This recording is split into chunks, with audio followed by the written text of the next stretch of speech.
It started on a sticky August night in Jacksonville, Florida. One of those nights where the air feels heavy enough to warn you that something terrible is about to happen.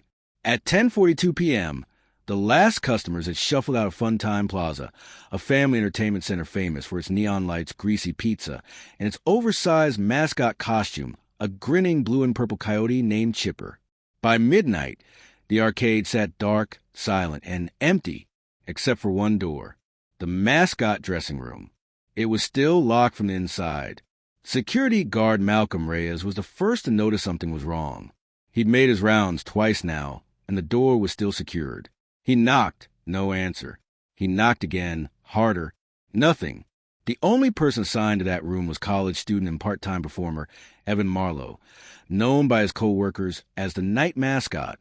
Quiet, polite, always early, always sober, always dependable.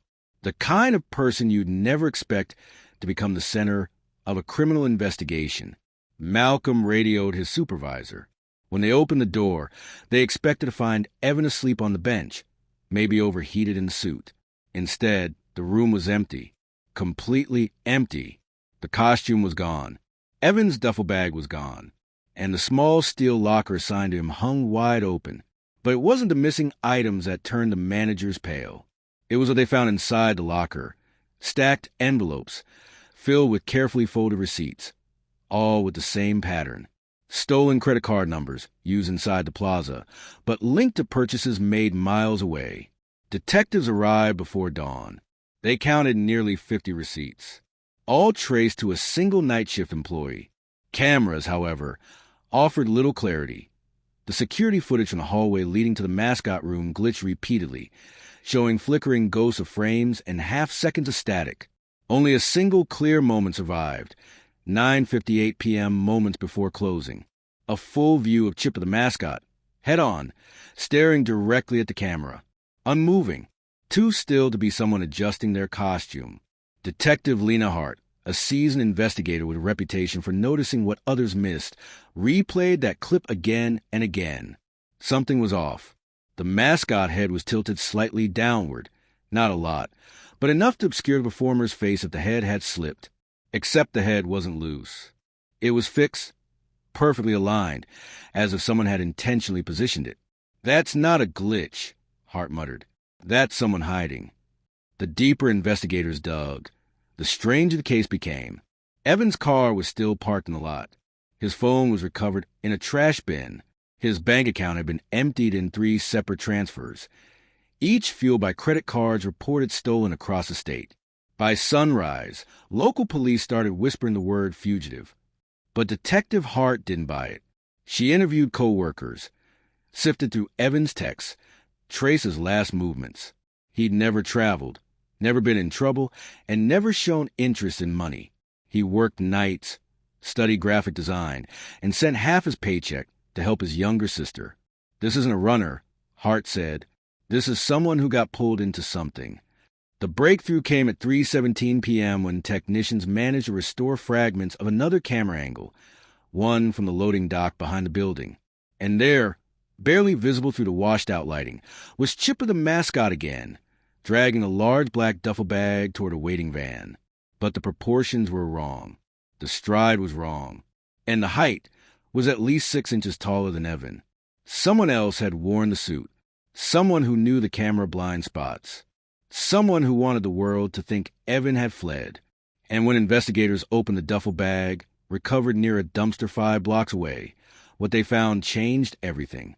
Inside wasn't the mascot costume. It wasn't money. It wasn't stolen cards. It was something far more disturbing. A stack of fake IDs, all with Evan's face, but different names, different addresses, and different birth dates. Dozens of them. Detective Hart lifted one slowly. Someone built a whole identity network using him. But the real horror came after, at the bottom of the bag, a sealed envelope addressed to the police. Inside was a single note, "Find me before they do," and it was signed, Evan. Detective Laura Mendez stared at the whiteboard in the cramped operations room, the fluorescent lights flickering above her like a warning she hadn't yet learned to understand.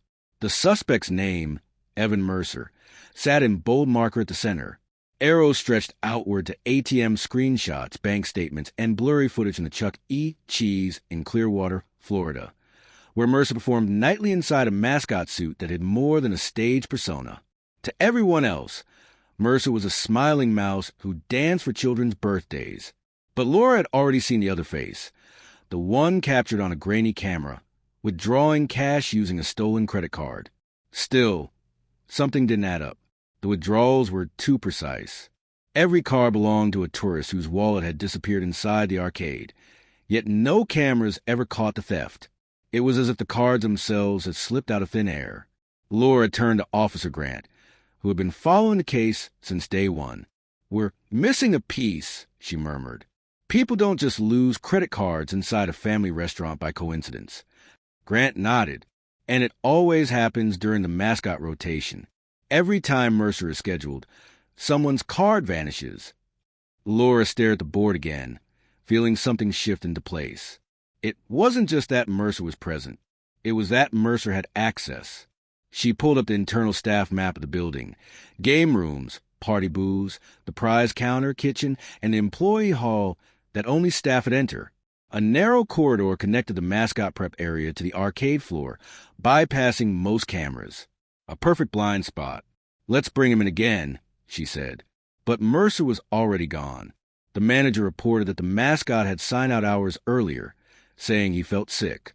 Laura and Grant rushed outside, scanning the lot.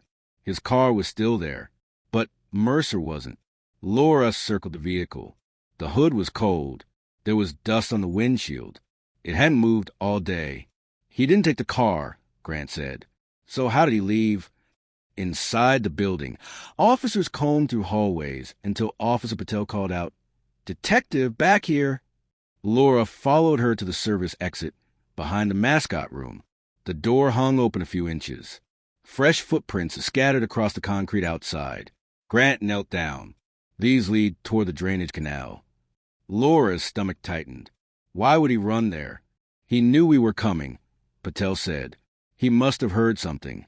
But Laura wasn't convinced. Mercer didn't look like someone capable of careful planning. He was jittery, anxious, almost naive. His interview had been filled with half sentences and nervous stares at the door. There was something he wasn't saying, something he was afraid to say. They followed the trail, down the slope to the canal's edge. The mud was disturbed. Bushes parted. A clear path cut through the reeds. Suddenly Grant froze. "Detective, look." A mascot glove floated in the shallow water. Bright red. Cartoonish. Harmless at first glance. But once Laura picked it up, water dripping through the seams, the truth hit her. He wasn't running from the police. He was running from someone else. They pushed farther along the canal until they reached a cluster of abandoned warehouses. Old distribution buildings left behind after the company relocated years ago. One had its side door broken open.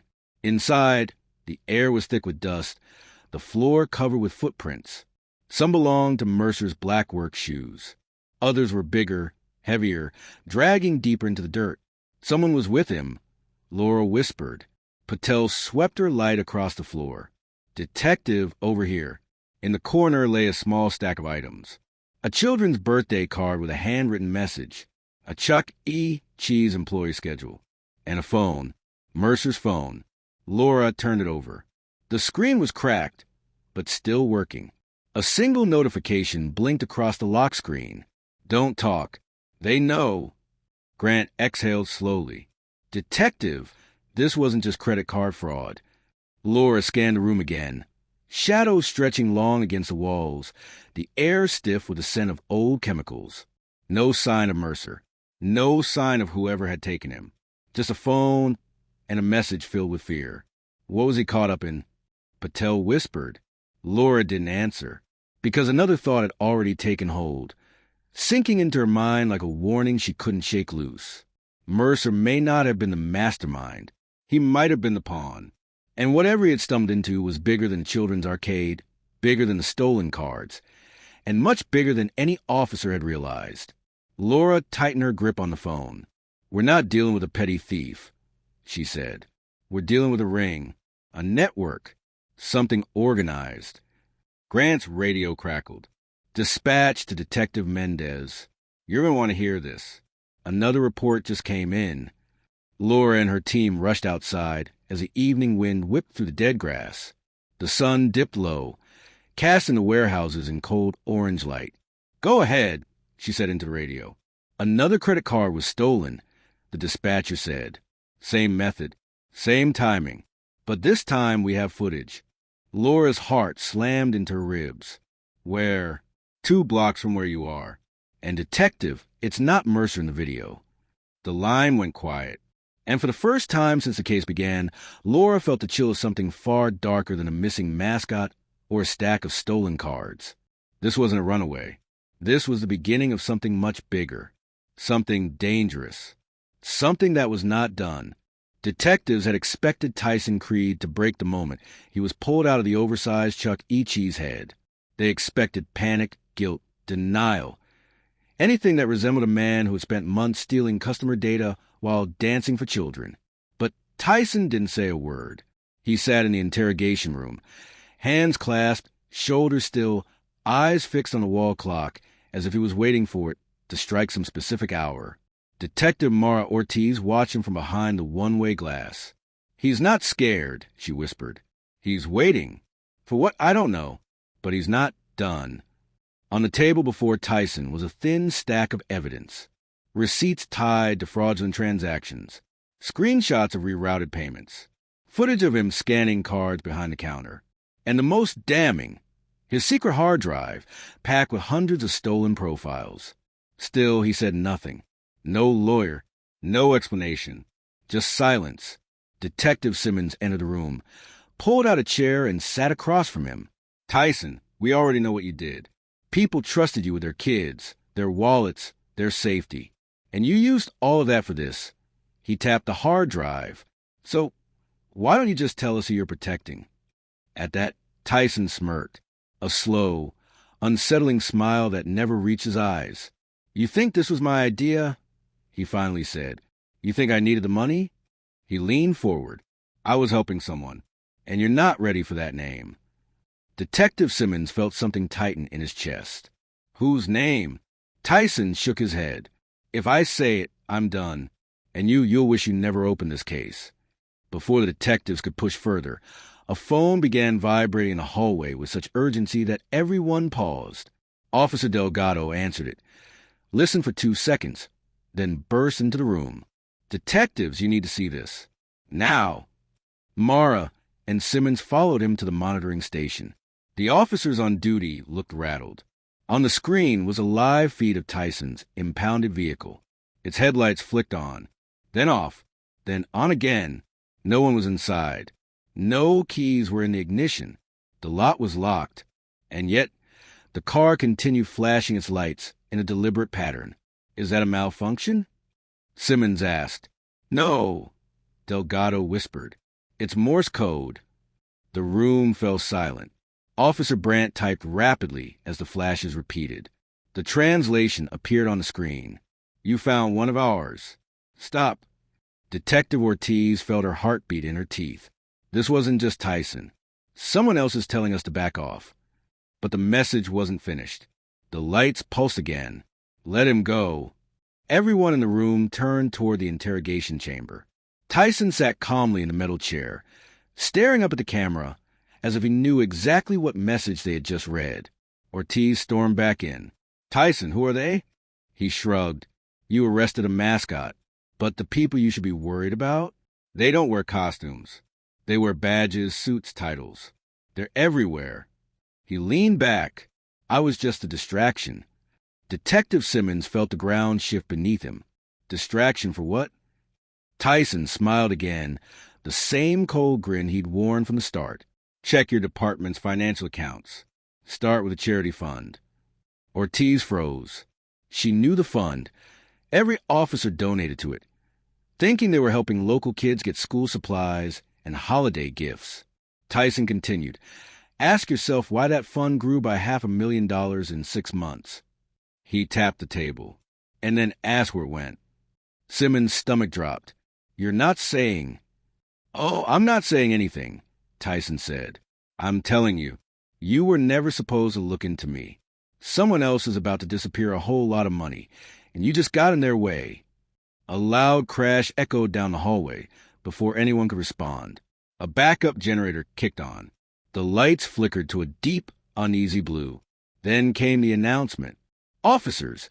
The evidence server room just went offline. Ortiz and Simmons bolted toward the east wing, but the hallway was already filling with officers scrambling to regain control. When they reached the server room, the steel door hung open, sliced clean through its lock. Every hard drive inside had been wiped, not corrupted, not damaged, erased with surgical precision. Placed neatly on the central desk was a single Chuck E.